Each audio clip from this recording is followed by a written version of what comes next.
श्रीमा Shri Arvind online Shri Arvind पाठचक्र रे योगदान करथिबा भाई बापा मन को नमस्कार। आज आलोच्य विषय संगति आमर साधना। संगति आमर साधना प्रसंग रे आलोचना करबा निमंते कटक जिला डालीजोड़ा श्री अरविंद श्री क्षेत्र प्रभात भाई प्रभात कुमार नायक को मु अनुरोध करुछि। प्रभात भाई तंकर वक्तव्य प्रदान करंतु।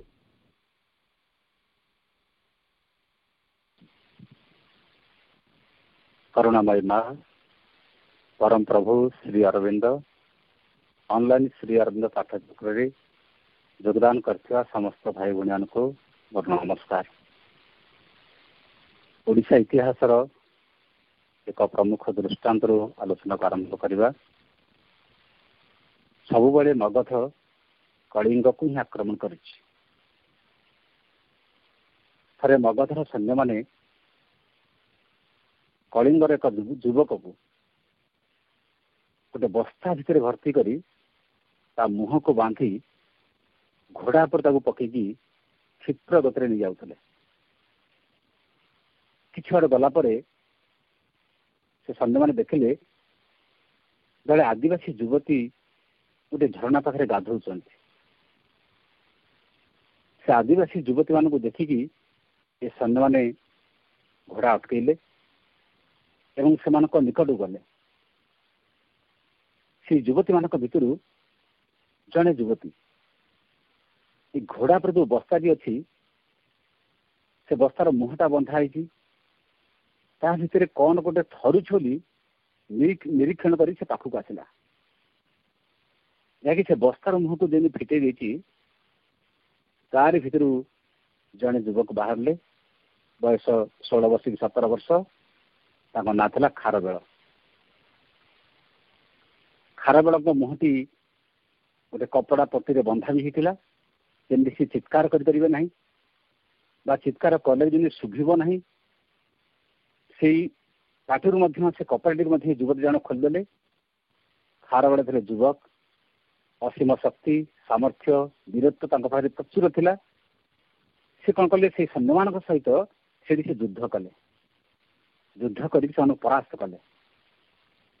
से परास्त कर सारापर ये आदिवासी युवती जेहतु रक्षा करती विवाह करले। तापर से राज्य को फेरी आसिले एवं कलिंग को यथार्थ भाव में सुशासक पालन कले। मझे मझे से आदिवासी युवती पाख से जाते जेहेतु स्त्री हिसाब से वर्ण कर समस्त दायित्व से देती कथा से बुझी। एमती गोटे संपर्क राजा सहित से आदिवासी बस्ती भी होगला। समुदाय से आदिवासी बस्ती जिते अधिवासी थे खारबेल सहित गोटे सुसंपर्क प्रतिष्ठा होगला। जो दाक्षिणात्य अधिकार करने से जाती ये आदिवासी प्रजा मान ही खारबेल को साहाय्य कर समस्त सहायता भी से। सतवाहन जो आक्रमण करथिला ये समस्त प्रजा मान ही खारबेल को सहायता देते एवं यही मान सहायता खारबेल समग्र दाक्षिणात्य को अधिकार करके से कलिंग को गोटे स्वतंत्र राज्य सुशासन देवारे समर्थ होते। यह था खारबेल गोटे मानविक सहृदयता। आदिवासी बस्ती आदिवासी लोक मान संगे गोटे सुसंपर्क सुसंगति सहृदयता पारस्परिकता यहाँ निज भितर सृष्टि होता और से लोक से देते। आम समस्त गोटे मानविक सहृदयता गोटे सुसंगति बहुत आवश्यक। भारतवर्ष इतिहास को जो बहुत समय पढ़ती और देखती अनेक समय भारतवर्ष पतन होते मुसलमान शासक मान द्वारा केतले बहिर्देशर विभिन्न शासक मान द्वारा एवं केतले इंग्रेज जाति से द्वारा या पछरे मूल कारण जब खोजा देखा मूल कारण हूँ भातृविवाद। भारतवर्ष पतनर मूल कारण हूँ भातृविवाद भाई भाई भितर संघर्ष। द्वितीय कारण यदि खोजा पारस्परिकतार अभाव। ये परस्पर परस्पर को କେହି ଆମେ ଭଲ ପାଆନ୍ତି ନାହିଁ। ପରସ୍ପର ପରସ୍ପରକୁ ଗୋଟେ ହୀନମନ୍ୟତା ଦୃଷ୍ଟିରେ ଦେଖନ୍ତି, ଜଣେ ଜଣକୁ ହେୟ ଦୃଷ୍ଟି ଦେଖୁଛନ୍ତି। ଯଦି ଗଭୀର ଭାବରେ ଆମେ ବିଚାର କରିବା ଦେଖିବା ସତରେ କ'ଣ ଜଣେ ଜଣକୁ ନିଃସ୍ୱାର୍ଥପର ଭାବରେ ବା ସେମିତି ଗୋଟେ ଦିବ୍ୟତାର ସହିତ ସେତିକି ଜଣେ ଭଲ ପାଇପାରୁଛି କି? ଟିକିଏ ସ୍ୱାର୍ଥ ପାଇଲେ ମଣିଷଟି ପରସ୍ପର ଶତ୍ରୁ ହେଇକି ଛିଡ଼ା ହେଉଛି। ଏବଂ ପୁଣି ବି ଦରକାର ପଡ଼ିଲେ ଯିଏ ଶତ୍ରୁ ହେଇକି ଛିଡ଼ା ହେଉଛି ପୁଣି ମଧ୍ୟ ସେଇ ବ୍ୟକ୍ତି ପାଇଁ ମଧ୍ୟ ଜୀବନ ଦେବା ମଧ୍ୟ ପ୍ରତିଜ୍ଞା ବି କରୁଛି। ଗୋଟେ ମଣିଷର ଏଇ ଗୋଟେ ଦ୍ୱୈତ ଗୁଣ। କେତେବେଳେ ସେଇ ବ୍ୟକ୍ତି ଶତ୍ରୁ ହେଇକି ଛିଡ଼ା ହେଉଛି, ପୁଣି କେତେବେଳେ ସେଇ ବ୍ୟକ୍ତି ତା ପାଇଁ ମଧ୍ୟ ଜୀବନ ଦେବା ମଧ୍ୟ ପଣ କରୁଛି। ଏଇଟା ଗୋଟେ ଜୀବନର ବିରାଟ ବିସ୍ମୟ। ଏଇଟା ଗୋଟେ ଜୀବନ ରହସ୍ୟ ବୋଲି ଆପଣ କହନ୍ତୁ, ପ୍ରହେଳିକା ବୋଲି କହନ୍ତୁ, ଜୀବନର କୌତୁହଳ ବୋଲି କହନ୍ତୁ, ଯାହା ବି ହଉଛୁ ଯାହା ବି ପଛେ ହଉ, ଇଏ ଆମ ଜୀବନ ଭିତରେ ଏ କଥାରେ ଅଛି। ଆଜି ଭାରତ ବର୍ଷରେ ପ୍ରକୃତିର ଅଭାବ କ'ଣ? ଆଜି ଅର୍ଥର ଅଭାବ ନାହିଁ। ଭାରତୀୟ ମାନଙ୍କ ପାଖରେ ଆଜି ଅର୍ଥର ଅଭାବ ନାହିଁ। ଏ ଦେଶ ସୁନାର ଦେଶ। ଅଭାବ ହଉଛି ପୁରୁଷାର୍ଥର। ପୁରୁଷାର୍ଥ ହଉଛି ଗୋଟେ ପୁରୁଷତ୍ୱ। ପୁରୁଷତ୍ୱ ମାନେ ନୁହଁ ଜଣେ କେତେ କ୍ଷମତାରେ ପ୍ରତିଷ୍ଠିତ ହେଲା, କେତେ ଟଙ୍କା ରୋଜଗାର କଲା, କେତେ ବଡ଼ କୋଠାଘର କଲା, ତା ନାଁରେ କେତେ ଯଶ ଖ୍ୟାତି ପ୍ରତିଷ୍ଠିତ ହେଲା, ସେଇଟା ପୁରୁଷାର୍ଥ ନୁହଁ। ପୁରୁଷାର୍ଥ ହଉଛି ଯେମିତି ଗୋପବନ୍ଧୁ ତାଙ୍କ ଲେଖା ଲେଖିଛନ୍ତି, ସ୍ୱଦେଶର ପ୍ରୀତି ଯାହା ହୃଦୟ ଜାଗିଛି ସତ ନର ନାରୀ ପାଇଁ, ଅଲିଭା ଜାଗତା ପ୍ରତି ରକ୍ତବିନ୍ଦୁ ମରଣତା କେବେ ନାହିଁ। ସ୍ୱଦେଶର ପ୍ରୀତି ଯାହା ହୃଦୟ ଜାଗିଛି, ଦେଶ ପ୍ରତି ଯାହା ଭିତରେ ଭଲ ପାଇବା ସୃଷ୍ଟି ହେଇଛି, ଦେଶ ପ୍ରତି ଯାହାର ମମତା ସୃଷ୍ଟି ହେଇଛି ସତ ନର ନାରୀ ପାଇଁ, ଯିଏ ସବୁ ଲୋକଙ୍କୁ ଯିଏ ଭଲ ପାଉଛି, ଶହ ଶହ ଲୋକମାନଙ୍କୁ ଯିଏ ନିଜର କରିପାରୁଛି, ଅଲିଭା ଜାଗତା ପ୍ରତି ରକ୍ତବିନ୍ଦୁ, ତା ପ୍ରତ୍ୟେକ ରକ୍ତବିନ୍ଦୁ ଗୋଟେ ଅଲିଭା ଦାଗ ଭଳି। ସେ ଚାଲିଗଲେ ମଧ୍ୟ, ସେ ବ୍ୟକ୍ତି ଈଶ୍ୱର ବିଦାୟ ନେଇଗଲେ ମଧ୍ୟ ସେ ବ୍ୟକ୍ତି ଜୀବିତ, ମରଣଟା କେବେ ନାହିଁ। ସେ ବ୍ୟକ୍ତିର ମୃତ୍ୟୁ ହୁଏନି। ସଂସାରରୁ ସେମାନେ ଚାଲିଗଲେ ମଧ୍ୟ ସେମାନେ ଅମର। ପୁଣି ଲେଖିଛନ୍ତି ପୁଣ୍ୟ ଜନ୍ମଭୂମି ପୁଣ୍ୟ ଦେବାଳୟ, ଉଦ୍ଧାରିବା ପାଇଁ କଲେ ତନୁକ୍ଷୟ, ମାନବ ଜୀବନ ହୋଇ ସଫଳ, ଏ ମହାଦୀକ୍ଷା କି ବୁଝିବ ଉତ୍କଳ। ପୁଣ୍ୟ ଜନ୍ମଭୂମି, ଆମ ଜନ୍ମଭୂମି ହେଉଛି ଆମ ପାଇଁ ପୁଣ୍ୟ। ଜନନୀ ଜନ୍ମଭୂମି ସ୍ୱର୍ଗାଦପି କରିଅଛି ବୋଲି ଆମେ ବହୁତ ସମୟରେ ମନ୍ତ୍ରକୁ ଆମେ କହୁ। ଜନ୍ମଭୂମି ଆମ ପାଇଁ ପୁଣ୍ୟଭୂମି, ଏଇଟା ଦେବାଳୟ, ମନ୍ଦିର ଭଳି ଆମ ପାଇଁ। ଉଦ୍ଧାରିବା ପାଇଁ କଲେ ତନୁକ୍ଷୟ, ଯିଏ ଜନ୍ମଭୂମିକୁ ଉଦ୍ଧାର କରିବା ପାଇଁ ଯିଏ ଜୀବନକୁ ଦଉଛି, ଜୀବନକୁ ଯିଏ ବାଜି ଲଗେଇଛି, ସମର୍ପଣ କରିଛି, ମାନବ ଜୀବନ ହୁଏ ସଫଳ। ମଣିଷ ହେଲେ ବି ତା ଜୀବନ ସଫଳ। ଇଏ ମହାଦୀକ୍ଷା କି ବୁଝିବ ଉତ୍କଳ। ଏଇ କଥା ବୁଝିବା ପାଇଁ ଗୋପବନ୍ଧୁ ଲେଖିଥିଲେ କବିତା, ଏଇଟା ଉତ୍କଳବାସୀ ବା ଉତ୍କଳ ପ୍ରାଣ ବୁଝୁ। ଜଣେ ଜଣେ ବ୍ୟକ୍ତି ଥାଆନ୍ତି ଯିଏ ସମଗ୍ର ଜଗତକୁ ନିଜର କରନ୍ତି। କୋଉ ଗୁଣରେ, କୋଉ ଚେତନାରେ? ଆମେ ଇତିହାସରେ ପଢିଛୁ ଫରାସୀ ରାଷ୍ଟ୍ର ବିପ୍ଳବର 3ଟି ମୂଳ କଥା ଥିଲା। 3ଟି ମୂଳ କଥା କ'ଣ? Liberty, equality, fraternity. ଗୋଟେ ସ୍ୱାଧୀନତା, ଲିବର୍ଟି, ଇକ୍ୱାଲିଟି ହେଉଛି ସମାନତା ଏବଂ ଫ୍ରାଟର୍ନିଟି ହେଉଛି ଭ୍ରାତୃତ୍ୱ। ଫରାସୀ ରାଷ୍ଟ୍ର ବିପ୍ଳବର ଏଇ 3ଟି ଶବ୍ଦ ବା 3ଟି ମୁଖ୍ୟ ପ୍ରସଙ୍ଗ ଥିଲା। ମନୁଷ୍ୟ ଜାତି କଥାକୁ ଚାହେଁ, ସମସ୍ତେ ଆମେ ଲିବର୍ଟି ଚାହୁଁଛୁ, ଇକ୍ୱାଲିଟି ଚାହୁଁଛୁ, ଫ୍ରାଟର୍ନିଟି ଚାହୁଁଛୁ। ହୁଏତ ସଂଘର୍ଷ କରିକି ସ୍ୱାଧୀନତା ମଣିଷ ପାଇପାରେ। ଇଂରେଜ ଜାତି ସହିତ ଭାରତ ବର୍ଷର ଯୁବକମାନେ ସଂଘର୍ଷ କରିକି ସ୍ୱାଧୀନତା ପାଇଲେ। ହଁ, ଗୋଟେ ଦୃଷ୍ଟିରୁ ଆମେ ଆଜି ଇଂରେଜ ମାନଙ୍କର ସ୍ୱାଧୀନ, କିନ୍ତୁ ଆଜି ଆମେ ନିଜ ପାଖରେ ଆମେ ନିଜେ ପରାଧୀନ। ଆମରି ଲୋକ ହିଁ ଆମକୁ ପରାଧୀନ କରିଛନ୍ତି। ନିଜର ଶତ୍ରୁ ହିଁ ନିଜକୁ ନିଜେ ପରାଧୀନ କରିଛି। ସିଏ ଅଲଗା ଦିଗ। ସମାନତା କହିଲେ ଏଠି ଗୋଟେ ସମସ୍ତେ ସମାନରେ ବଞ୍ଚିବେ, ସେ କଥା ବି ଆଜି ସେମିତି ନାହିଁ। ଭାତୃତ୍ୱ, ଆପଣ ଚିନ୍ତା କରନ୍ତୁ, ଭାତୃତ୍ୱ କ'ଣ ଟଙ୍କା ଦେଇଦେଲେ ମିଳିବ? ଭାତୃତ୍ୱ କ'ଣ କ୍ଷମତାରେ ମିଳିବ? ଭାତୃତ୍ୱ ଯଦି କିଏ ପ୍ରତିଷ୍ଠା କରିବ? ମଣିଷ ଭିତରେ ଭଲ ପାଇବା, ଭାଇ ଭାଇ ଭିତରେ ଯେଉଁ ସମ୍ପର୍କ, ଭାଇ ଭାଇ ଭିତରେ ଯେଉଁ ଭଲ ପାଇବା, ଭାଇ ଭାଇ ଭିତରେ ଯେଉଁ ସୁସଙ୍ଗତି, ଏଇଟା ସଂସାରରେ କେହି କରିପାରିବେ ନାହିଁ। କେବଳ ମଣିଷର ଚେତନାର ବିକାଶ, ଆତ୍ମାର ବିକାଶ ବିନା ଏଇ କାମଟା କିଏ କରିପାରିବ? ସଂଗତି ଶବ୍ଦ ଆମେ ଯେତେବେଳେ କହୁଛୁ, ସଂଗତିର ଅନ୍ୟ ନାମ ହେଉଛି ସମ୍ପର୍କ। ସଂଗତି ଶବ୍ଦର ମୂଳ ଅର୍ଥ ଯଦି କୁହାଯିବ ସମ୍ପର୍କ ବୋଲି କୁହାଯିବ। ସମ୍ପର୍କ ପୁଣି କ'ଣ? ଦୁଇ ଜଣଙ୍କ ଭିତରେ ଭଲ ସମ୍ପର୍କ ଆମେ କହୁ, ବନ୍ଧୁତାର ସମ୍ପର୍କ ବା ସୁସଙ୍ଗତି ଅଛି ବୋଲି ଆମେ କହୁ।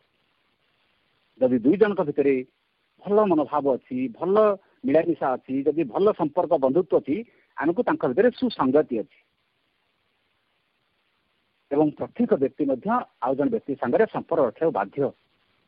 संपर्क ये बिना मनुष्य चली पार ना जीवन लक्ष्य पूरण दिगरे बंधुतार संपर्क निहाती आवश्यक आपन जीवन जो लक्ष्य नहीं आसती मनुष्य जीवन जहाँ लक्ष्य से लक्ष्य तो किसी ना कि संपर्क आम निश्चय दरकार मेडिकल जो जाऊँ मेडिकल जीवार उद्देश्य नहीं बेड्रे शोवा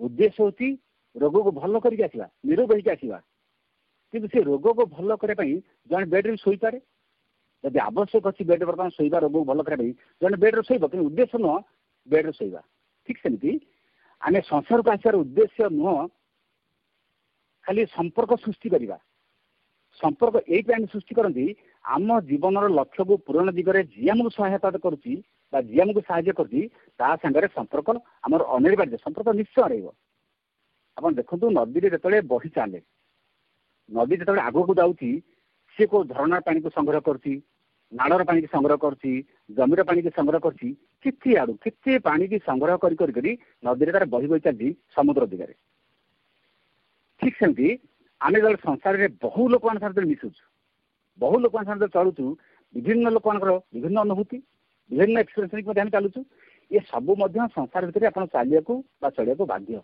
कारण राति पाइले अनेक लोक सागर मिशा अनेक लोक संस्पर्श आसवा अनेक लोक साथ चलवा तेणु अनेक लोक सागर संपर्क भी हम समाज में विभिन्न प्रकार लोक सागर मिलमिशिक चलिया बेले आम बहुत शिखुचु जो विभिन्न लोक साथ मिशुंट अनेक लोक विभिन्नता शिखुंट क्या व्यवहार शिखुंट क्या कथबार्ता शिखुंट मैंने लोक साथ मिसला बेले अटोमेटिक व्यवहार शिखुचु आप देखिए बहुत लोग था किसी लोग था से सब सीमा भितर ही था सीमा भितर आम जहाँ कहते कूह बेंग जमी गोटे कूहरे गोटे बेंग अच्छी गोटे समुद्र बेंग आसी कहूँ कहला देखी मो जगह केते विराट कूह बेंग कौन कहला कौन मो ठार बड़ समुद्र बेंग कहूँ ये कौन तू तो यू दे पड़े सेपट सीमार पहुँचुचु मु जो जगह आसी मुझे रहे एमती जीवन सारा डेली तार सीमा पाइबनी ये विश्वास करनी कूह बेंग विश्वास करनी हाँ केते बड़ होटे बड़ हो कौन आउ 10 हाथ चौड़ा हो कि आउ 15 चौड़ा थो ये सेम कथा कहूँ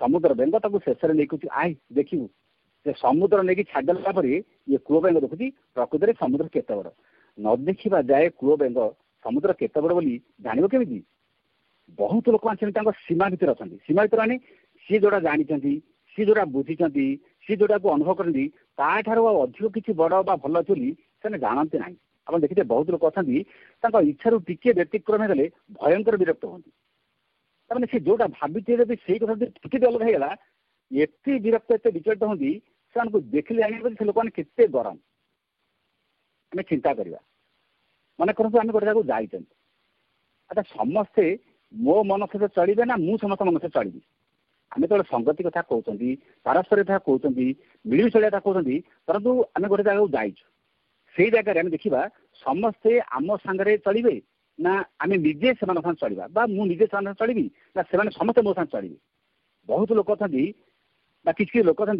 से अन्य साथ चली पारते नहीं परंतु गोटे जगह जन जाइए चली पार माने ता मन सहित से निजक चल पारना ता मन जहाँ भावी से जहाँ चिंता करती से लोक साथ चल पारनी तो विरक्त लगुच अन्यर मन को नहीं चलवे साधना दरकार आ निजर मन को अन्य पर लदिबारे एटा की साधना इतने बहादुरी कौन बहुत लोग आप देखिए से जहाँ भावी जहाँ इच्छा करती जहाँ चिंता करती मन को अन्य मान लदती मुझे जोड़ा कहूँ ठीक मुझे जोड़ा भावी ठीक निज मन को अन्य मान जाहिर करिया ये की साधना ये साधना नुह साधना हूँ अन्य मानकर सहित संपर्क रखा अन्य मान सहित गोटे सुसंगति अर्जन करवा यहीटा हूँ गोटे सुसंपर्क बा संगति गोटे विचारशील लोक विचारवंत लोक बुझा लोक बुझे बेसी कौन बहादुरी जो लोक बुझुची बुझे कौन बहादुरी जी न बुझुची बुझे बेसी बहादुरी परंतु गोटे कॉलेज पिला पाठ पढ़वे बेसी किसी शिक्षक कष्ट करा पड़े नहीं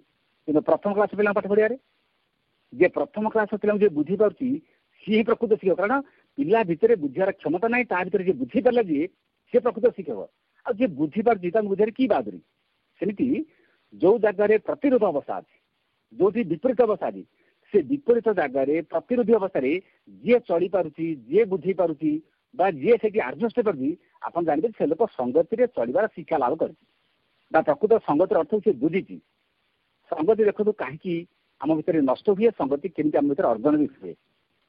ନିଜ ପର ଏଇ ଭାବଟା ତ ମନର ନା କାହାର। ଯିଏ ତାକୁ ନିଜର ବୋଲି ଭାବିଲା ସେ ଜାଣିଲା ଇଏ ମୋ ନିଜ ଲୋକ, ଆଉ ଜଣକୁ ଜଣେ ପର ବୋଲି ଭାବୁଥାନେ ସେ ତାକୁ ପୃଥକ ବୋଲି ଦେଖୁଛି। ନିଜ ଆଉ ପର ଏଇ ଭାବଟା କେବଳ ହିଁ ମନର, କେବଳ ମନର। ଆମେ ସମସ୍ତେ ଶରୀରରେ ପୃଥକ, ପ୍ରତ୍ୟେକଙ୍କର ଶରୀର ଦେଖିବା ଅଲଗା, କିନ୍ତୁ ମନରେ ଜଣେ ନିଜେ ନିଜ ଅନ୍ୟମାନଙ୍କୁ ମଧ୍ୟ ନିଜର ବୋଲି ଭାବିପାରିବ। ପରିବାର ଲୋକ କହନ୍ତୁ, ସମାଜ ଲୋକ କହନ୍ତୁ, ଅନୁଷ୍ଠାନ ଲୋକ କହନ୍ତୁ, ଜଣେ ଅନ୍ୟମାନଙ୍କୁ ନିଜର ବୋଲି ଭାବିଲେ କ୍ଷତି କ'ଣ? ନିଜର ବୋଲି ଭାବିଲେ ଆପଣ ଖୁସି ରହିବେ। ନିଜର ବୋଲି ଭାବିଲେ ଯିଏ ନିଜର କରିପାରିଲା ସେ ଲୋକ ଦେଖିବେ ଜଗତରେ ଖୁସି ରହିବ ଏବଂ ଶାନ୍ତି ରହିବ। ଅନ୍ୟମାନଙ୍କୁ ନିଜର କରିବା ହିଁ ଗୋଟେ ସବୁଠାରୁ ଗୋଟେ ଉଚ୍ଚତର କଳା, ଗୋଟେ ମହତ୍ତର କଳା, ଏକ ଦିବ୍ୟ କଳା।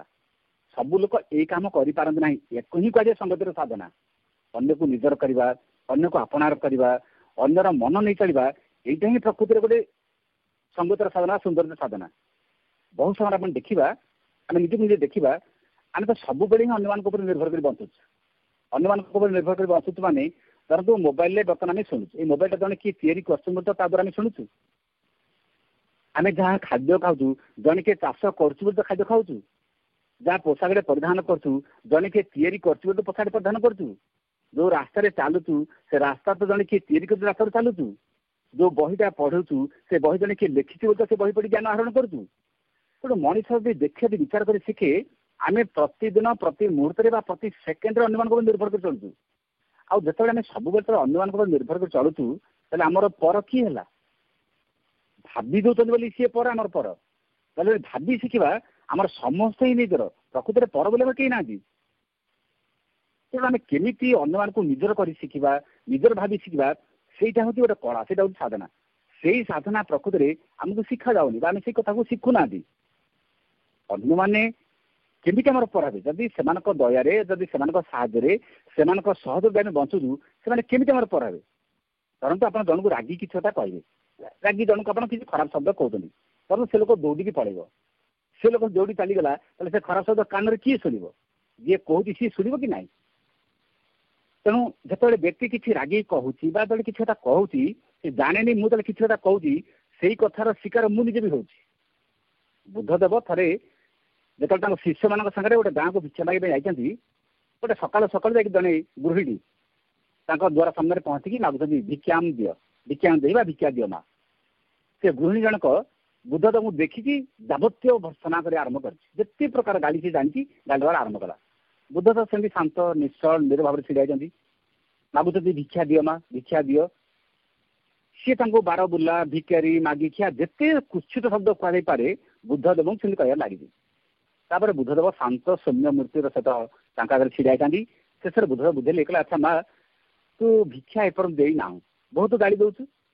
ସେ କହିଲା, ଗାଳି ଦିଅନ୍ତି ନା ତୋତେ କ'ଣ କରନ୍ତି? ଠିକ ଅଛି, ତୁ ଯାହା ଗାଳି ଦଉଛୁ, ତୁ ଭିକ୍ଷା କ'ଣ ଦେଇନୁ, ତୋ ଭିକ୍ଷା କ'ଣ ହେଲା? ନା ମୁଁ ଭିକ୍ଷା ମୁଁ ଦେଇନି, ମୋ ଭିକ୍ଷା ମୋ ଘରେ ହେଲା, କ'ଣ ହେଲା? ନା ତୁ ଭିକ୍ଷା ଦେଲୁ ନେଇ, ଭିକ୍ଷା ତୋର ତୋ ଘରେ ହେଲା। ଦେଇଥିଲେ କ'ଣ ହେଇଥାନ୍ତା? ନା ଦେଇଥିଲେ ତୋ ପାଖକୁ ଯାଇଥାନ୍ତା, ତୁ ନେଇଯାଇଥାନ୍ତୁ। ବୁଦ୍ଧଦେବ ବୁଝେଇଲେ, ତୁ ଭିକ୍ଷା ଦେଇଥିଲେ ସେ ଭିକ୍ଷା ମୁଁ ନେଇଥାନ୍ତି, ତୁ ଦେଲୁ ନାହିଁ, ମୁଁ ଭିକ୍ଷା ନେଲି ନାହିଁ। ସେମିତି ଯେତିକି ଗାଳି ଦଉଛୁ, ସେ ଗାଳି ଯଦି ମୁଁ ନ ନିଏ, ସେ ଗାଳି କାହାର ହବ? ସେ ଗାଳି କାହା ପାଖରେ ରହିବ? ହଠାତ୍ ସ୍ତ୍ରୀ ଲୋକଟେ ବିସ୍ମୟରେ ବୁଦ୍ଧ ଗୋଡ଼ତଳି ପଡ଼ି କହିଲା, ଏଭଳିଆ ଜ୍ଞାନର କଥା ଆପଣ ଯେ କରୁଛନ୍ତି, ଆପଣ କିଏ? ଆପଣ ମୋତେ ଜ୍ଞାନ ଦେଲେ, ଆପଣ ମୋତେ ମାର୍ଗ ଦେଖେଇଲେ। ସେ ସ୍ତ୍ରୀ ଲୋକ ବଦଳିଗଲା, ବୁଦ୍ଧଙ୍କର ଏଇ କଥାରେ ବା ଏଇ ବ୍ୟବହାରରେ ବଦଳିଗଲା। ଭିକ୍ଷା ଦେଲେ ଭିକ୍ଷା ସରିଥାନ୍ତା, ଭିକ୍ଷା ଦେଲାନି, ଭିକ୍ଷାଟା ସରିଲା। ସେମିତି ଗାଡ଼ି ଦେଲେ ଗାଡ଼ି ସେ ନେଇଥାନ୍ତେ, ଗାଡ଼ି ତ ସେ ନେଲେ ନାହିଁ, ତେଣୁ ଗାଡ଼ି ତା ପାଖରେ ରହିଲେ କି ନାହିଁ? ତା ଅର୍ଥ ବୁଦ୍ଧ କହିବାକୁ ଚାହାନ୍ତି, ଭଲ ବ୍ୟବହାରଟା ଆଗେ ତମ ଆଡ଼ୁ ଆରମ୍ଭ ହଉ। ବହୁତ ସମୟରେ ଆମେ ଆଶା କରନ୍ତି ଆମକୁ ସମସ୍ତେ ଭଲ ବ୍ୟବହାର ଦେଖନ୍ତୁ, ଆମେ ସମସ୍ତେ ଭାବୁଛୁ। ଅନେକ ଲୋକମାନେ ଭାବନ୍ତି ଯେ ଆମକୁ ଅନ୍ୟମାନେ ଭଲ ବ୍ୟବହାର ଦେଖାନ୍ତି, କିନ୍ତୁ ନିଜ ଆଡ଼ୁ ଭଲ ବ୍ୟବହାର ଦେଖିଲେ ଅସୁବିଧା କ'ଣ? ଧରନ୍ତୁ ଆପଣଙ୍କୁ ଜଣେ ଗାଳି କରୁଛନ୍ତି, ଜଣେ ଗାଳି ଦେଉଛନ୍ତି, ଆପଣ ବି ଗାଳି ଦେଲେ, ସିଏ ଗାଳି ଦେଉଛନ୍ତି, ଆପଣ ବି ଗାଳି ଦେଲେ, ବର୍ତ୍ତମାନ ଦୁଇ ଜଣ ସମାନ ହେଇଗଲେ କି ନାହିଁ? ସିଏ ଗାଳି ଦେଉଥିଲେ, ଆପଣ ଗାଳି ଦେଲେ, ଦୁଇ ଜଣ ତ ସମାନ ହେଇଗଲେ। ଆଉ ଦୁଇ ଜଣ ସମାନ ହେଇଯିବା, ତାହେଲେ ଏଥିରେ ବଡ଼ କିଏ ସାନ କିଏ ରହିଲା? ଏଥିରେ ଉଚ୍ଚ କିଏ ଆଉ ନିଚ କିଏ ହେଲା? ଦୁଇ ଜଣ ତ ସମାନ ହେଇଗଲେ। ଗାଳି ଦେବାଟା ହେଉଛି ସାଧାରଣ ଲୋକର କାମ, ଗାଳି ନ ଦେବା ହେଉଛି ଅସାଧାରଣ ଲୋକର କାମ, ବା ଗାଳିକି ସହିଯିବା ହେଉଛି ଅସାଧାରଣ ଲୋକର କାମ। ଟିକେ ଅସାଧାରଣ ହେବା, ଜୀବନ ଯାତ୍ରାରେ, ଜୀବନ ଚଲାପଥରେ ଟିକେ ସବୁଦିନ ଶିଖିବାକୁ ଚେଷ୍ଟା କରିବା, ଟିକେ ଅସାଧାରଣ ହେବା। ଅସାଧାରଣ ହେବା ମାନେ ଟିକେ ସାଧକ ହେବା, ଟିକେ ଛୋଟିଆ ସାଧକ ପଛକୁ ଟିକେ ସହିବାକୁ ଚେଷ୍ଟା କରିବା ଶିଖିବା। ମନେ କରନ୍ତୁ ଆପଣଙ୍କୁ ଜଣେ ଗାଳି କରୁଛନ୍ତି, ଆପଣ ସହିଗଲେ, ଯିଏ ଗାଳି କରୁଛି ସେ କ'ଣ କହିବ, ମୁଁ ତାକୁ ଏମିତି ଭାବରେ କହିଲି ଯେ ସେ ଲୋକ ଚୁପ୍ ହେଇଗଲା, ତା ପାଟିରୁ କଥା ବାହାରିଲାନି। ହୁଏତ ସେ ଲୋକ କହିପାରେ ମୁଁ ତାକୁ ଏମିତି ଭାବରେ କହିଲି ସେ ଲୋକ ଚୁପ୍ ହେଇଗଲା, ଏଇଟା ତା ଦୁର୍ବଳତା ଅଛି ବୋଲି ସେ କହିପାରିଲାନି। କିନ୍ତୁ ସିଏ ଜାଣନ୍ତି ନାହିଁ ଏ ଲୋକ ଯିଏ ସହିଗଲା, ଇଏ ସହିଗଲା ମାନେ ଇଏ ଚାହିଁନି ସଂଗତି ନଷ୍ଟ ହଉ, ଇଏ ଚାହିଁନି ଭାତୃତ୍ୱ ନଷ୍ଟ ହେଇଯାଉ, ଇଏ ଚାହିଁନି ସମ୍ପର୍କ ନଷ୍ଟ ହଉ, ସମ୍ପର୍କ ରହୁ ବୋଲି ଇଏ ସହିଗଲା, ସଂଗତି ରହୁ ବୋଲି ଇଏ ସହିଗଲା। ନହେଲେ ସିଏ ଗାଳି ଦଉଛି, ଇଏ ବି ଗାଳି ଦେଇପାରନ୍ତା ନା। ପରିବାର ଭିତରେ, ଅନୁଷ୍ଠାନ ଭିତରେ ଆମେ ଯଦି ଏଇଭଳିଆ କଥାକୁ ଯଦି ଜୀବନରେ ଅଭ୍ୟାସ କରିବା, ତାହେଲେ ଆପଣ ଦେଖିବେ ଏଇସବୁ କଥା ଆମକୁ ଜୀବନରେ ବହୁତ ପରିବାରକୁ, ଅନୁଷ୍ଠାନକୁ, ଆମ ଜାଗତିକ ପରିବେଶକୁ ସୁନ୍ଦର କରିବା ବହୁତ ସାହାଯ୍ୟ କରିବ। ଆମ ଶାସ୍ତ୍ର ଲେଖା ହେଇଛି ଜିହାଗ୍ରେ ମିତ୍ର ବାନ୍ଧବା ଜିହାଗ୍ରେ ମରଣ ଧ୍ରୁବମ୍। ଜିହାଗ୍ରେ ମିତ୍ର ବାନ୍ଧବା, ଆପଣ ଜିଭ ଅଗରେ ସାରା ସଂସାରକୁ ମିତ୍ର କରିବେ। ଜିଭ ଅଗରେ ମାନେ ଆପଣ କେମିତି ଶବ୍ଦ କହୁଛନ୍ତି, ଶବ୍ଦକୁ ନେଇକି ଆପଣ ମିତ୍ର ସୃଷ୍ଟି କରିବେ, ନହେଲେ ଶତ୍ରୁ ବି ସୃଷ୍ଟି କରିବେ। ଶବ୍ଦ ଉପରେ ସବୁ ନିର୍ଭର କରୁଛି। ଜଣେ କୋଉ ଭାବରେ, କୋଉ ଚେତନାରେ କ'ଣ ଶବ୍ଦ ପ୍ରୟୋଗ କରୁଛି ତାହାର ଉପରେ ସବୁ ନିର୍ଭର କରୁଛି। ଜିହାଗ୍ରେ ମରଣ ଧ୍ରୁବମ୍, ଆପଣ ଜିଭରେ ମଧ୍ୟ ଜଣକୁ ମାରି ଦେଇପାରିବେ, ଜିଭରେ ଜଣକୁ ବଞ୍ଚେଇ ଦେଇପାରିବେ, ଜିଭରେ ଜଣକୁ ମାରି ଦେଇପାରିବେ। ଏମିତି ଗୋଟେ ଶବ୍ଦ କହନ୍ତୁ, ହୁଏତ ଜଣେ ଜଣେ ଲୋକ ଆତ୍ମହତ୍ୟାରେ ଯାଉଥିଲା ବେଳେ ଫେରି ଆସନ୍ତି, ଏ ଶବ୍ଦ ବି ଅଛି। ଆଉ ଏମିତି ବେଳେ ଗୋଟେ ଶବ୍ଦ ଅଛି, ଲୋକ ଭଲ ଲୋକଟା ମଧ୍ୟ ସେ ମୃତ୍ୟୁ ଆଡ଼କୁ ଚାଲି ଯାଉଛି। ତାମାନେ ଶବ୍ଦକୁ ନେଇକି ଦେଖନ୍ତୁ ଜୀବନରେ କି ପ୍ରକାର କ୍ଷତ ସୃଷ୍ଟି ଏସବୁ କଥା ଅଛି। ସଂଗତି ନଷ୍ଟର ଯଦି ବେଶୀ କାରଣ ଆମେ ଖୋଜିବା, ଆମ ଶବ୍ଦ, ଆମ ବ୍ୟବହାର, ଆମ ମାନସିକତା, ଇଏ ତା ବହୁତ ନିର୍ଭର କରୁଛି। ଆପଣ ପୋଖରୀରେ ଗୋଟେ ଛୋଟିଆ ଟେକାଟେ ପକେଇ ଦିଅନ୍ତୁ, ଛୋଟିଆ ଗୋଡ଼ିଟେ ପକେଇ ଦିଅନ୍ତୁ, ଦେଖିବେ ସେ ଗୋଡ଼ି ଧୀରେ ଧୀରେ ଧୀରେ ଧୀରେ ବ୍ୟାପିକି ତା ତରଙ୍ଗ ସମୁଦାୟ ପୋଖରୀ ବ୍ୟାପିଯିବ। ତାମାନେ ଛୋଟିଆ ଗୋଡ଼ିଟେ ମଧ୍ୟ ପାଣି ଭିତରେ ତରଙ୍ଗ ସୃଷ୍ଟି କରିପାରୁଛି। ଆପଣ ଜଣକୁ ଖାଲି ଗୋଟେ ଛୋଟିଆ ଶବ୍ଦ କହିଦିଅନ୍ତୁ, ଯଦି ସେ ଶବ୍ଦ ଯଦି ଭଲ ଶବ୍ଦ ଅଛି ତା ଭିତରେ ଆନନ୍ଦ, ଉଲ୍ଲାସ, ରୋମାଞ୍ଚ, ପୁଲକ ସବୁ ସୃଷ୍ଟି ହେବ। ଯଦି ଶବ୍ଦ ଭିତରେ ବିଷାଦ ଅଛି, ଖେଦ ଅଛି, ଦୁଃଖ ଅଛି, ନୈରାଶ୍ୟ ଅଛି, ତାହେଲେ ସେ ଶବ୍ଦ ମଧ୍ୟ ତା ଭିତରେ ପୁରା କ'ଣ କ୍ୟାନ୍ସର ଭଳି ମଧ୍ୟ କ୍ଷତ ସୃଷ୍ଟି କରିଦେବ। ତେଣୁ ସମ୍ପର୍କ କହନ୍ତୁ, ସଂଗତି କହନ୍ତୁ, ପାରସ୍ପରିକତା କହନ୍ତୁ, ଏସବୁ କେତେ ମୂଲ୍ୟବାନ। ଭଗବାନ ଆମକୁ ଅମୂଲ୍ୟ ସମ୍ପଦ ଦେଲେ କଥା କହିବାର ଶବ୍ଦ। ସେ କଥା କହିବାର ଶବ୍ଦକୁ କେତେ ମାତ୍ରାରେ ଆମେ ସଦୁପଯୋଗ କରନ୍ତି କି ଦୁରୁପଯୋଗ କରନ୍ତି। ଆମେ ଆଜିକାଲି ସବୁଦିନ ଆମେ ଜାଣନ୍ତି ଯାବତୀୟ ପ୍ରକାର ଖବରକାଗଜ, ସମ୍ବାଦପତ୍ର ଆମେ ପଢୁଛନ୍ତି, କଥାକୁ ନେଇକି, ଶବ୍ଦକୁ ନେଇକି, ବାକ୍ୟକୁ ନେଇକି କ'ଣ କ'ଣ ସବୁ ହେଉଛି, ସମାଜ କ'ଣ ହେଉଛି, ପରିବାର କ'ଣ ହେଉଛି, ଅନୁଷ୍ଠାନ ବି କ'ଣ ହେଉଛି। ଆପଣ ଦେଖନ୍ତୁ ଅକ୍ଷର ମାନଙ୍କୁ ସଜେଇ ଦେଲେ ତା ଶବ୍ଦ ହେଇଯାଏ। ଓଡ଼ିଆରେ 49ଟି ଅକ୍ଷର ବା ଇଂଲିଶରେ 26ଟି ଅକ୍ଷର, 26ଟି ଲେଟର, ସେ 26 ହେଲା 49ଟି। ଏଇ ଅକ୍ଷରକୁ ତ ସଜେଇଲେ ଶବ୍ଦ ହେଉଛି, ଆଉ ଶବ୍ଦକୁ ତ ସଜେଇଲେ ବାକ୍ୟ ହେଉଛି। ଯୋଉ ଅକ୍ଷରକୁ ସଜେଇ ଦେଲେ ଶବ୍ଦ ହେଉଛି, ସେଇ ଶବ୍ଦ ମାନେ ମନ୍ତ୍ର ବି ହେଉଛି। ଆଜି ଆମେ ଯୋଉ ମନ୍ତ୍ର ଉଚ୍ଚାରଣ କରୁଛନ୍ତି ବା ଯୋଉ ମନ୍ତ୍ରରେ ଦେବତାଙ୍କୁ ଆବାହନ କରୁଛନ୍ତି, ସିଏ ତ ସେ ଅକ୍ଷରକୁ ନେଇକି। କୋଉ ଅକ୍ଷର କୋଉଠି ସଜେଇ ଦେଲେ ସେ ମନ୍ତ୍ର ହେଇଯିବ, ଏହା ଏକ ଜ୍ଞାନ ନୁହେଁ କି? ଏବଂ ଯୋଉ ଅକ୍ଷର ସଜେଇ ଦେଲେ ମନ୍ତ୍ର ହେଉଛି, ପୁଣି ସେଇ ଶବ୍ଦକୁ ବା ସେଇ ଅକ୍ଷର ଯୋଡ଼ି ଦେଲେ ତାର ପୁଣି ଗ୍ରନ୍ଥ ହେଇଯାଉଛି। 26ଟା ଲେଟରରେ ଶ୍ରୀଜନ କେତେ ଲେଖିଛନ୍ତି ବହି। ଆମ ସମଗ୍ର ଜୀବନ କାଳ ଭିତରେ ସେ ବହି ପଢିଲେ ସରିବ, ଗୋଟେ ଘର ଭର୍ତ୍ତି ହେଇଯିବ ଯେତିକି ବହି ସେ ଲେଖିଛନ୍ତି। ପୃଥିବୀର ଯେତେ ବିଶିଷ୍ଟ ବିଶିଷ୍ଟ ଲେଖକମାନେ, ମହାଜ୍ଞାନୀମାନେ ଏତିକି ଲେଟର, ଏଇ ସଂଖ୍ୟାକୁ ନେଇ, ଏଇ ଅକ୍ଷରକୁ ନେଇକି କେତେ ବହି ଲେଖା ହେଇଛି। ତେଣୁ ସେଇ ଅକ୍ଷର କୋଉଠି ଯୋଡ଼ିଦେଲେ ମନ୍ତ୍ର ହେଉଛି, ସେଇ ଅକ୍ଷର କୋଉଠି ଯୋଡ଼ିଦେଲେ କି କୋଉ ଶବ୍ଦ ସୃଷ୍ଟି ହେଉଛି, ଏହା ବି ମଧ୍ୟ ଏକ ଜ୍ଞାନ। ତେଣୁ ଯିଏ ଏଇଭଳିଆ ଅକ୍ଷରକୁ ସଜେଇ ଜାଣିଛି, ସାରା ସୃଷ୍ଟିକୁ ମଧ୍ୟ ଜାଗ୍ରତ ବି କରିଦେଇ ପାରିବ ଶବ୍ଦ ଦ୍ୱାରା। ଆମ ଦେଶର ସାଧୁମାନେ, ସନ୍ଥମାନେ, ବିଦ୍ୱାନ ଲୋକମାନେ ଏଇଭଳି ଆଧ୍ୟାତ୍ମିକ କଥା କହି କହି ଏ ଦେଶକୁ ଅନେକ ସମୟରେ ପତନ ରକ୍ଷା କରିଛନ୍ତି। ସାଧୁ ସନ୍ଥମାନେ କେତେ ଘର ବି ମଧ୍ୟ ଯୋଡ଼ି ଦେଇଛନ୍ତି, କେତେ ବ୍ୟକ୍ତିଙ୍କ ଜୀବନକୁ ସୁଧାରି ଦେଇଛନ୍ତି। ଏସବୁ ଶବ୍ଦର ପ୍ରଭାବ ନା କ'ଣ? ଯୋଗ ସମାନ ବହିରେ ଶ୍ରୀନ ଗୋଟେ ବାକ୍ୟ ଲେଖିଛନ୍ତି। ଆପଣ ଦେଖନ୍ତୁ ଗୋଟିଏ ବାକ୍ୟର କି ପ୍ରଭାବ। ମୁଁ ଖାଲି ଗୋଟିଏ ବାକ୍ୟ କହୁଛି, ତାଙ୍କର ତ ସବୁ ବାକ୍ୟ ମନ୍ତ୍ର, ସବୁ ବାକ୍ୟ ତ ଅମୃତର ଶବ୍ଦ, କିନ୍ତୁ ଗୋଟିଏ ବାକ୍ୟ ମୁଁ କହୁଛି, ସେ ବାକ୍ୟ ଯୋଗ ସମାନ ବହିରେ ଅଛି।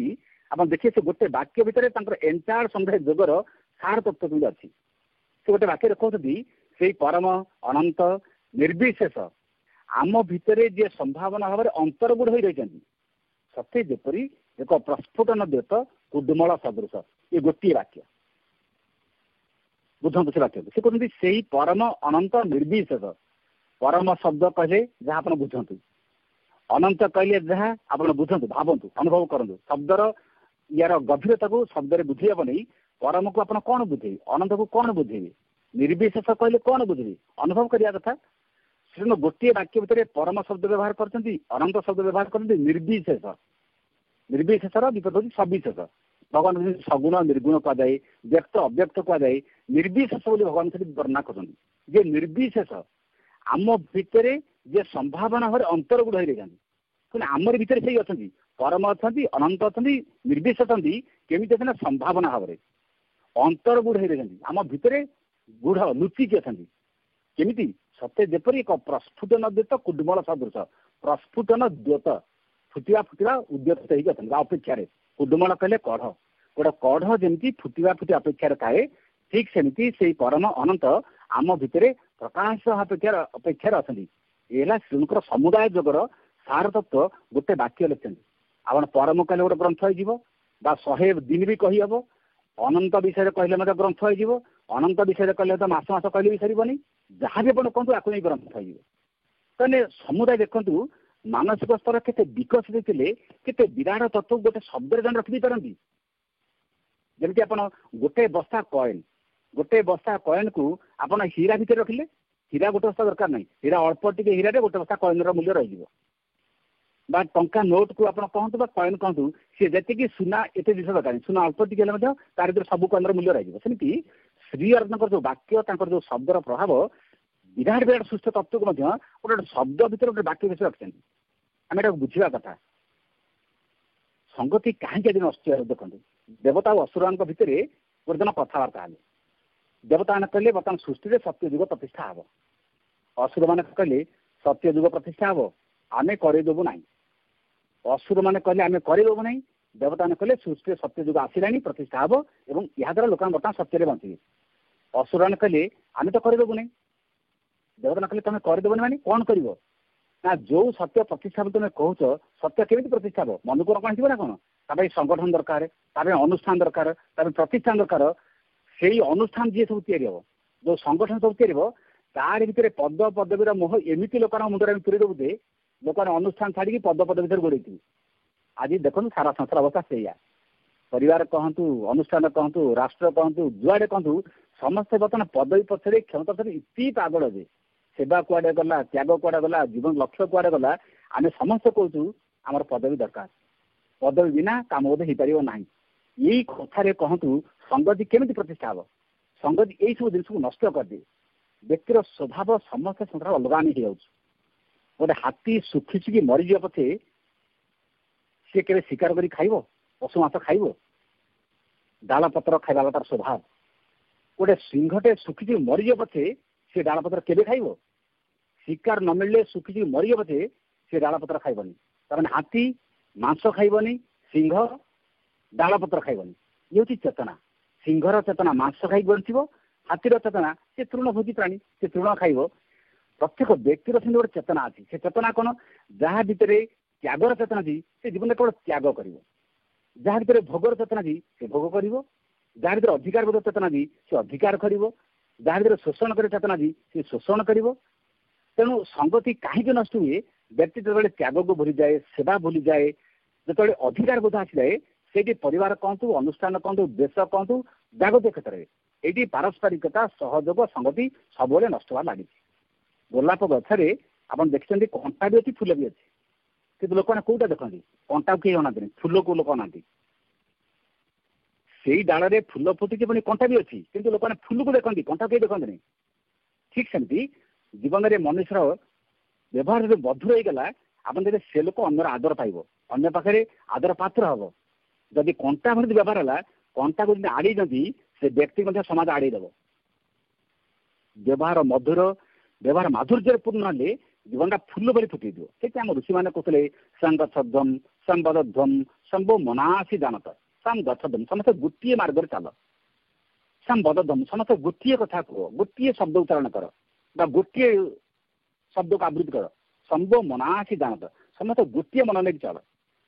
ଯେମିତି ଯାତ୍ରା ପାଟିରେ ଆପଣ ଦେଖିଥିବେ କଳାକାରମାନେ ଷ୍ଟେଜରେ କିଏ ଭିକାରୀ ରୋଲ କରୁଛି, କିଏ ରାଜା ରୋଲ କରୁଛି, କେତେ କିଏ ରୋଲ କରୁଛନ୍ତି। ସେଠି ଜଣେ ରାଜା, ଜଣେ କିଏ ଭିକାରୀ, କେତେ କେତେ ପ୍ରକାର ଅଭିନୟ କରନ୍ତି। କିନ୍ତୁ ଗ୍ରୀନ ରୁମକୁ ଆସିଲେ ସମସ୍ତେ ଗୋଟିଏ ଘରେ ଶୁଅନ୍ତି, ସମସ୍ତେ ଗୋଟିଏ ପତ୍ରରେ ଖାଆନ୍ତି, ସମସ୍ତେ ଭାଇ ଭାଇ, ସମସ୍ତେ ସମାନ। ଷ୍ଟେଜରେ ଅଲଗା, କିନ୍ତୁ ଗ୍ରୀନ ରୁମରେ ବା ତାଙ୍କ ରହିବା ରୁମରେ, ବିଶ୍ରାମ କକ୍ଷରେ ସମସ୍ତେ ସମାନ। ଏଠି ସେମିତି ଆମେ ସମସ୍ତେ ଜୀବନ ଯାତ୍ରା ପଥରେ କିଏ କ'ଣ ହେଇଛି ସେ ଅଲଗା କଥା, କିନ୍ତୁ ପରମାତ୍ମା ପାଖରେ, ଭଗବାନ ପାଖରେ ଆମେ ସମସ୍ତେ ଗୋଟିଏ ପ୍ରକାର। ଏବଂ ଏଇଟା ଯେତେବେଳେ ଜୀବନ ବୁଝିପାରୁନୁ ବ୍ୟକ୍ତି ଆମେ, ସେଇଥିପାଇଁ ଆମର ବିଭେଦ ସୃଷ୍ଟି ହେଉଛି, ଅସଙ୍ଗତି ଆସୁଛି, ଆମ ଭିତରେ ପାରସ୍ପରିକ କଳହ, ଦ୍ୱନ୍ଦ୍ୱ ସୃଷ୍ଟି ହେଉଛି। ଆଚ୍ଛା, ଘର ଭିତରେ 10ଟା ଲୋକ 10 ପ୍ରକାର ପୂଜା ପ୍ରାର୍ଥନା କରିବେ, ଏଇଟା କି ସଂଗତି? ଘର ଭିତରେ ଜଣେ ରାମଚନ୍ଦ୍ର ପୂଜା କରିବ, ଜଣେ ହନୁମାନଙ୍କୁ ପୂଜା କରିବ, ଜଣେ କୃଷ୍ଣଙ୍କୁ ପୂଜା କରିବ, ଜଣେ ଜଗନ୍ନାଥଙ୍କୁ ପୂଜା କରିବ, ଜଣେ ତାରିଣୀ ପୂଜା କରିବ, ଜଣେ ସନ୍ତୋଷୀ ପୂଜା କରିବ। ଆପଣ କହିବେ ଆମ ଘର ଭିତରେ 100 ଦେବାଦେବୀ ପୂଜା କରୁଛୁ, ଆଉ ବଢିଆ, ସବୁ ସମସ୍ତ ଭକ୍ତ। ଏଇଟା ସଂଗତି ନୁହଁ, ଏଇଟା ବରଂ ଅଶ୍ରଦ୍ଧା। ଏଇଟା ଦେବାଦେବୀଙ୍କର ଅଶ୍ରଦ୍ଧା ବୋଲି କୁହାଯିବ। ଯଦି ଗୋଟେ ଘର ଭିତରେ ବାପା ପୁଅ 2 ଜଣ ଦି ପ୍ରକାର ଦେବତାଙ୍କୁ ପୂଜା କରିବେ, ଏଇଟା ସଂଗତି? ଗୋଟେ ପରିବାର ଦେଖନ୍ତୁ, ହିରଣ୍ୟକଶ୍ୟପ ଶିବ ଭକ୍ତ, ଶିବଙ୍କୁ ପୂଜା କଲା। ପ୍ରହ୍ଲାଦ ବିଷ୍ଣୁ ଭକ୍ତ, ସେ ବିଷ୍ଣୁଙ୍କୁ ପୂଜା କଲା। ସେ ପରିବାର ଅବସ୍ଥା କଣ ହେଲା? ବାପା ବିଷ୍ଣୁ ଭକ୍ତ, ପୁଅ ବାପା ଶିବ ଭକ୍ତ, ପୁଅ ବିଷ୍ଣୁ ଭକ୍ତ। ବାପା ଶିବ ଭକ୍ତ ବାଧ୍ୟ କଲା ତୁ ବି ବିଷ୍ଣୁ ମାନେ ଶିବ ଭକ୍ତ ହୁଅ, ତୁ ବି କଲା। ବିଷ୍ଣୁ ହେଲେ ଏ ସୃଷ୍ଟିର ମୂଳ, ସିଏ ହେଲେ ସ୍ୱୟଂ ଭଗବାନ, ସିଏ ହେଲେ ଆଦି ବ୍ରହ୍ମ, ତାଙ୍କୁ ଛାଡ଼ିକି ଶିବ ତାଙ୍କର ଅଂଶ ତାଙ୍କୁ ହିଁ ପୂଜା କରିବି। ଏଇ କଥାରେ ଦ୍ୱନ୍ଦ୍ୱ ସୃଷ୍ଟି କି ସେ ପରିବାର ଅବସ୍ଥା କଣ ହେଲା? ହିରଣ୍ୟକଶ୍ୟପ ମରିଲା କି ନାହିଁ? ଅର୍ଥାତ୍ ଗୋଟେ ଘର ଭିତରେ ବାପା ପୁଅ ଭିତରେ ସଂଗତି ନ ରହିଲେ ସେ ପରିବାର ଭିତରେ କିଏ ତ ଗୋଟେ ମରିବ ନା ନାହିଁ? ବାପା ମରନ୍ତୁ କି କିଏ ଗୋଟେ ମରିବ ତ। ବାପାଟା ଯେହେତୁ କୁପଥଗାମୀ ବା ଯେହେତୁ ଆଶୀର୍ବାଦ ସମ୍ପନ୍ନ, ତାର ମୃତ୍ୟୁ ହେଲା। ତାହେଲେ ଘର ଭିତରେ 2 ଜଣଙ୍କ ସଂଗତି ନ ରହିଲେ ଇଏ ହେଉଛି ପାରିବାରିକ ଅବସ୍ଥା, ଭୟଙ୍କର ହେଇଯିବ। ଗଛରେ ଆପଣ ଦେଖନ୍ତୁ, ରାତି ବେଳା ଗୋଟେ ଗଛରେ କେତେ ଚଢ଼େଇ ମାନେ ରହୁଛନ୍ତି, ଶହ ଶହ ଚଢ଼େଇ ରହୁଛନ୍ତି। ସେମାନେ ତ କିଛି ଦେଇକି ଝଗଡ଼ା କରୁନାହାନ୍ତି। ରାତି ପାଇଲେ ପଡ଼ିଆରେ ଆମେ ଦେଖୁଛୁ ହଜାର ହଜାର ଗାଈ ଗୋରୁ ଚରୁଛନ୍ତି। ଜଙ୍ଗଲ ଭିତରେ କେତେ ପ୍ରକାର ପଶୁ ପକ୍ଷୀ ମାନେ ସମସ୍ତେ ସାଙ୍ଗ ହୋଇ ରହୁଛନ୍ତି। କିନ୍ତୁ ଗୋଟେ ଘର ଭିତରେ 2 ଜଣ କାହିଁ ଗୋଟେ ଘର ଭିତରେ ରହିପାରୁନାହାନ୍ତି? ଆଜି ଖବରକାଗଜ ଆପଣ ପଢ଼ନ୍ତୁ, ଟିଭିର ସମ୍ବାଦପତ୍ର ଦେଖନ୍ତୁ, ଗୋଟିଏ ଘର ଭିତରେ ଯୋଉ ସମ୍ପର୍କ ଏତେ ନିବିଡ଼ ହେବା କଥା, ଯୋଉ ସମ୍ପର୍କ ଭିତରେ ତ୍ୟାଗର ସମ୍ପର୍କ ହେବା କଥା, ଆଜି ସେଇ ସମ୍ପର୍କ ନେଇ କେତେ ତିକ୍ତତା, କେତେ ବିଭେଦ, କଣ କଣ ସବୁ ହଉଛି, ବହୁତ କଥା ଆମେ ସବୁ ଶୁଣିଛୁ, ଜାଣୁଛନ୍ତି। ତାମାନେ 2ଟି ମନ କେତେ ଅମଳ ବର୍ତ୍ତମାନ ହେଇଯାଉଛି। କୋଉଠି ଗୋଟେ ଅସୁବିଧା ରହୁଛି, ଅସଙ୍ଗତି ରହୁଛି ଜୀବନ ଭିତରେ। ଏଇ ସବୁ ସମ୍ପର୍କ ଆମେ କାହିଁକି ଚଳିପାରୁନୁ? ଚଢ଼େଇ ମାନେ ଗଛରେ ଏକ ହେଇ ରହୁଛନ୍ତି, ସେମାନଙ୍କ ଭିତରେ କଳି ଝଗଡ଼ା ହଉନାହାନ୍ତି। ପଡ଼ିଆରେ ଗାଈ ଗୋରୁ ମାନେ ଚରୁଛନ୍ତି, ତାଙ୍କ ଭିତରେ ଝଗଡ଼ା ହଉନାହାନ୍ତି। କିନ୍ତୁ ଗୋଟେ ମଣିଷ ଭାରି ସବୁ ଜିନିଷ କାହିଁକି? ଆକବରଙ୍କୁ ଥରେ ବୀରବଲଙ୍କୁ ଥରେ ଜଣେ ମୁସଲମାନ ବ୍ୟକ୍ତି ଜଣେ ପଚାରିଲା। ମୁସଲମାନ ରାଜାଟେ ବୀରବଲଙ୍କୁ ପଚାରୁଛି, କହିଲେ ଆପଣ କହନ୍ତୁ, ବର୍ଷରେ କୁକୁର 3-4ଟା ଛୁଆ ଜନ୍ମ କରୁଛି, ଛେଳିଟେ ମଧ୍ୟ ବର୍ଷରେ 3-4ଟା ଛୁଆ ବି ଜନ୍ମ କରୁଛି। ସମାନ ତ, ଇଏ ଯେତିକି ଶାବକ ଜନ୍ମ ଦଉଛି, ସିଏ ସେତିକି ଶାବକ ଜନ୍ମ ଦଉଛି। କିନ୍ତୁ ଆପଣ କହନ୍ତୁ, ଛେଳିମାନଙ୍କୁ ମଣିଷମାନେ ଏତେ ଖାଇବା ସତ୍ତ୍ୱେ ମଧ୍ୟ ଛେଳିମାନଙ୍କ ସଂଖ୍ୟା ଏତେ ବଢୁଛି, କୁକୁର ମାନଙ୍କୁ କେହି ନ ଖାଇବା ସତ୍ତ୍ୱେ ମଧ୍ୟ କୁକୁରଙ୍କ ସଂଖ୍ୟା କାହିଁକି ଛେଳି ଭଳିଆ ବଢୁନାହିଁ? ବୀରବଲଙ୍କୁ ପଚାରିଲେ, ବୀରବଲ କହିଲେ ଗୋଟେ କାମ କରନ୍ତୁ, ଆପଣ ମୋତେ 100ଟା ଛେଳି ଦିଅନ୍ତୁ, 100ଟା କୁକୁର ଦିଅନ୍ତୁ, ମୁଁ ଆପଣଙ୍କୁ ଉଦାହରଣ ବୁଝେଇଦେବି। ସେ ରାଜା କଣ କଲେ, ରାଜ୍ୟର 100ଟା କୁକୁରକୁ ଏକାଠି କରିକି ଆଣିଲେ, ଗୋଟେ ଘର ଭିତରେ କହିଲେ ପୁରେଇ ଦିଅ, ଆଉ 100ଟା ଛେଳିକୁ ଗୋଟେ ଘର ଭିତରେ ପୁରେଇ ଦିଅ। ବର୍ତ୍ତମାନ ଗୋଟେ ରୁମରେ 100ଟା ଛେଳି ରହିଲେ, ଆଉ ଗୋଟେ ଘର ଭିତରେ 100ଟା କୁକୁର ରହିଲେ। ବୀରବଲ କହିଲେ 3 ଦିନ ପରେ ଦେଖ, 3 ଦିନ ଯାଏ କବାଟ ଖୋଲୁନା, 3 ଦିନ ପରେ ଆମେ ଦେଖିବା। 3 ଦିନ ପରେ ଦେଖା ହେଲା, ପାଖାପାଖି 97 କି 98ଟା କୁକୁର ପରସ୍ପର କାମୁଡି ହେଇକି ରକ୍ତାକ୍ତ ହେଇକି ତଳେ ପଡ଼ିକି ମରୁଛନ୍ତି। କିନ୍ତୁ ଛେଳିମାନେ କିଏ କାହା ପରେ ଶୋଇଛି, କିଏ କାହା ପରେ ଗୋଡ଼ ଲଦିଛି, କିଏ କାହାକୁ ଚାଟୁଛି, କିଏ କାହାକୁ ସ୍ନେହ କରୁଛି, ସେମାନେ ପରସ୍ପର ଭିତରେ ବେଶ ସ୍ନେହ ସମ୍ପର୍କ ସଂଗତି ରୂପେ ଚଳୁଛନ୍ତି। ବୀରବଲ କହିଲେ ବୁଝିପାରିଲେ ତ, କୁକୁର ମାନଙ୍କ ସ୍ୱଭାବ ହିଂସ୍ର, ଏମାନେ ଜଣେ ଆଉ ଜଣକୁ ସହିପାରିବ ନାହିଁ। ସିଏ ଯୋଉଠି ରହିଛି ମାନେ ଆଉ ଟିକେ ଆସିଲେ ସହିପାରିବ ନାହିଁ। ଛେଳି ମାନଙ୍କର ସ୍ୱଭାବ ସେମାନେ ପରସ୍ପରକୁ ଗେଲ କରିବେ, ସେମାନେ ଚାଟିବେ, ପରସ୍ପରକୁ ସ୍ନେହ କରିବେ। ତେଣୁ ଯେହେତୁ ସେମାନେ ପରସ୍ପରକୁ ଗେଲ କରୁଛନ୍ତି, ସ୍ନେହ କରୁଛନ୍ତି, ତାଙ୍କ ଭିତରେ ଗୋଟେ ସଦ୍ଭାବ ଅଛି, ସେମାନଙ୍କ ସଂଖ୍ୟା ବଢୁଛି। କୁକୁର ମାନଙ୍କ ଭିତରେ ଯଦି ସଦ୍ଭାବ ଭଲ ନାହିଁ, ସେମାନଙ୍କ ଭିତରେ ହିଂସ୍ରତା ଅଛି, ତାଙ୍କ ସଂଖ୍ୟା କମୁଛି। ଅର୍ଥାତ୍ ମଣିଷ ଭିତରେ ହିଂସ୍ରତା ରହିଲେ ମଣିଷ କେମିତି ଅନ୍ୟକୁ ନିଜର କେମିତି କରିବ? ମଣିଷ ଭିତରେ ବୈରତା ରହିଲେ, ସ୍ୱାର୍ଥପରତା ରହିଲେ ସେ କେମିତି ଅନ୍ୟକୁ ନିଜର କରିବ? ଏଇଟା ଆଜିକାଲି ଦେଖନ୍ତୁ ଧୀରେ ଧୀରେ ବର୍ତ୍ତମାନ ବଢୁଛି। ମଣିଷ ଭିତରେ ଏଇ ପ୍ରବୃତ୍ତି ଆଜିକାଲି ବଢୁଛି। ଆନୁଷ୍ଠାନିକ ଜୀବନରେ କଥା ବେଶୀ ଆଜିକାଲି ହେଇଯାଉଛି। ପାରିବାରିକ ଜୀବନ ମଧ୍ୟ କଥା ସମାନ ଭାବରେ ଅଛି। ଗୋଟେ ସାଇକେଲରେ ଅନେକ ସ୍ପୋକ୍ ଅଛି। ସେ ସ୍ପୋକ୍ ଭିତରେ କୋଉଟା 1 ନମ୍ବର, କୋଉଟା 2 ନମ୍ବର? ଯଦି ଲୋକ ବୁଝନ୍ତେ, ପରିବାର କହନ୍ତୁ, ଅନୁଷ୍ଠାନ କହନ୍ତୁ, ଅନେକ ସ୍ପୋକ୍ ଭିତରେ କୋଉଟା 1 ନମ୍ବର, କୋଉଟା 2 ନମ୍ବର, ସବୁ ସ୍ପୋକ୍ ତ ପରସ୍ପର ଗୁନ୍ଥିକି ଅଛନ୍ତି। ବା ଗୋଟେ ଶଗଡ଼ ଚକରେ ଅନେକ ଅର ଅଛି, ସେ ଅର ଭିତରେ କୋଉଟା ଭଲ, କୋଉଟା ଖରାପ, ବା କୋଉଟା ବେଶୀ ସେବା କରୁଛି, କୋଉଟା କମ ସେବା କରୁଛି? ସବୁ ଅର ଅଛି ବୋଲି ତ ଶଗଡ଼ଟାକୁ ଧରି ରଖିଛି, ସବୁ ସ୍ପୋକ୍ ଅଛି ବୋଲି ତ ଚକଟାକୁ ଧରି ରଖିଛି। ଠିକ ସେମିତି ପରିବାର ଭିତରେ ବିଭିନ୍ନ ଲୋକମାନେ ବିଭିନ୍ନ ପ୍ରକାର କାମ କରୁଛନ୍ତି ବୋଲି ପରିବାରଟା ଉନ୍ନତ ହେଇଛି। ପରିବାର ସବୁ ଲୋକ ଗୋଟେ ପ୍ରକାର କାମ କରିବେ କି? ବଗିଚାଟା ସୁନ୍ଦର ହେଇଛି କଣ ପାଇଁ? ଗୋଟେ ପ୍ରକାର ଫୁଲ ଫୁଟିଛି ବୋଲି କି? ବଗିଚାରେ ଅନେକ ପ୍ରକାର ଫୁଲ ଫୁଟିଛି ବୋଲି ବଗିଚା ସୁନ୍ଦର। ଆକାଶ ଏତେ ଭଲ ଲାଗୁଛି ରାତି ବେଳା କାହିଁକି? ଗୋଟେ ତାରା ଅଛି ବୋଲି କି? କେତେ ତାରା ଅଛନ୍ତି ବୋଲି ଆକାଶ ବି ସୁନ୍ଦର। ସୃଷ୍ଟିରେ ଏତେ ମଣିଷ ଅଛନ୍ତି, ସୁନ୍ଦର କି ଅସୁନ୍ଦର? ସବୁ ମଣିଷଙ୍କ ମୁହଁ ଯଦି ଏକା ପ୍ରକାର ହେଇଥାନ୍ତା, ସବୁ ମଣିଷଙ୍କ ଟୋନ୍ ଯଦି ସ୍ୱର ଯଦି ଏକା ପ୍ରକାର ହେଇଥାନ୍ତା, ସୁନ୍ଦର ଲାଗନ୍ତା? ଯେତେ ମନୁଷ୍ୟ ସେତେ ପ୍ରକାର ସ୍ୱର, ଯେତେଟା ମୁହଁ, ସମସ୍ତଙ୍କ ମୁହଁ ଅଲଗା ଅଲଗା। विधाता परम शिल्पी परम कारीगर सी देखो कितनी सुंदर चित्रकला देख कहते जिते मनुष्य से मुख जितेटा मनुष्य समस्त कंठस्वर अलगा से माधुर्य अच्छी से आनंद अच्छी या कह सौंदर्य या कह संगति जो सौंदर्य अच्छी से संगति अच्छी एवं संगति जो अच्छी सौंदर्य भी से अच्छी ये सब जिन हूँ बहुविधता भितर एकत्व बहुविधता भितर से एक देखा तेणु आम जो बुझीपर ये सब जिन को भगवान सृष्टि करते परिवार भितर मन को समस्ते कहे खाली रोषे करेंगे समस्ते रोषे करेंगे से परिवार उन्नति हम कि समस्ते खाली ऑफिस जीवे पहले घर कथा किए बुझे रोषे कम किए कर बहुत परिवार आम देखती शुणती मन कर जदि जड़े पुरुष लोक चाकरी करती घर को आसिले स्त्री लोक पर पूरा हुकुम जारी करती मु रोजगार करती तुम खाली घरे बस खाऊ अच्छा स्त्री लोक घर जी रोषे कर रोषे दरमा दिया जाऊनी से स्त्री लोक जी रोषे कर चाकरी कर ना से स्त्री यदि रोषे न करता तुम ऑफिस जाकि ड्यूटी करत कि ताको ये मास दरमा दि जाऊ सी रोषे करने पछे माने टंका दि जाऊ से तार गोटे दरमा हम कि ना ताने दोष देखिले सब लोक किसी दोष रहा आ गुण देखिले समस्त समस्त पॉजिटिव कथा देखिले सी भी घर जी काम कर निरर्थक नुह से आवश्यक समस्त जब कह स्त्री लोक संतान जन्म कर स्त्री लोग कह तुम पुरुष लोक संतान जन्म कर पुरुष लोक संतान जन्म कर प्रकृति कौन उठी सामर्थ्य देती कि तेणु भगवान गोटे परिवार भितर गोटे नारी प्रति तार क्षमता अलग पुरुष प्रति क्षमता अलग किए कौ काम कर ये गोटे बहुविधता ये बहुविधता भितर संगति रहा दरकार जड़े रोजगार कर समस्त जाहिर करनी मु रोजगार कर तुम समस्त बस खाऊ जड़े अनुष्ठान में बहुत काम करनी मुझे काम कर तुम कहीं काम करना मन कर गोटे चुली भितर गोटे काठ जलुची गोटे काठ तो जड़ेनि अनेक काठ मिसल जड़े बड़ काठ भी जड़े साना काठ भी जड़े बड़ काठ बेसी जोर जलुची कह मु जलुची एत आलो दूसरी एत उताप दूसरी ये सान काठ मैंने कौन आलो दौरान सान काठ को हेय दृश्य देखो से सान काठ आड़े दब सान काठ सब अलग हो चुली भितर ये बड़ काठ केते जड़ केते समय भी जड़ ये बड़ काठ भी लिभिज एत जोर जलुला सी भी लिभिज जी परिवार हूँ जी अनुष्ठान जो कहते मुझे अनुष्ठान को धरी रखी मु सब कर आड़ी तुम एका करदेव समस्त साहाय्य सहयोग अच्छी बोली से अनुष्ठान कहतु घर कहतु उन्नति करुँचा व्यक्ति बुझे ना बोली जीवन में यही सब समस्या यही सब असुविधा आसूँ से लिखिं डिविजन ग्रंथ में all problems of existence problems of harmony ये सृष्टि मूल समस्या होती ऑल प्रोब्लेम्स ऑफ एक्जिस्टेंस जदि ये समस्या अच्छी प्रोब्लेम्स ऑफ हार्मोनी मूल समस्या संगतिर समस्या ये संगति कहले जो जिनस जो जार यथार्थ मूल्य रहा कथा ता रही नाही बोली संगति होती मन करूँ चप्पलटा पाद तले रहा कथा चप्पलटा कि मुंड पर रखियो यहाँ कौन संगति ना सुंदर बाघ को नंदनकान रखिले सुंदर